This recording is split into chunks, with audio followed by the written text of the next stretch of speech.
સમાચારોમાં આગળ વધી અરવલ્લી એલસીબી પોલીસની ટીમે ગંજીપાનાના જુગારધામ પર રેડ કરી બાયડના શ્રીહરિ કોમ્પ્લેક્સમાંથી જુગારધામ ઝડપી પાડ્યું છે।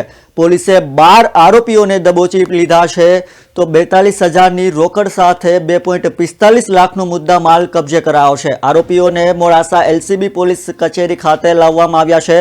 અરવલ્લીથી મહત્વના સમાચાર। અરવલ્લી એલસીબી પોલીસની ટીમે ગંજીપાનાના જુગાર પર રેડ પાડી બાયડના શ્રી હરિ કોમ્પ્લેક્સની રોક સ્ટાર નામની દુકાનમાંથી જુગારધામ ઝડપી પાડ્યું હતું। પોલીસે 12 આરોપીઓની ધરપકડ કરી છે, જેમને મોડાસા એલસીબી પોલીસ કચેરી ખાતે લાવવામાં આવ્યા હતા। પોલીસે 42,000ની રોકડ સાથે 2.45 લાખનો મુદ્દામાલ કબજે લીધો છે। બાયડ સ્થાનિક પોલીસની રહેમ નજર હેઠળ ચાલતી ગેરકાયદેસર પ્રવૃત્તિને લઈ જનતામાં રોષ જોવા મળી રહ્યો છે।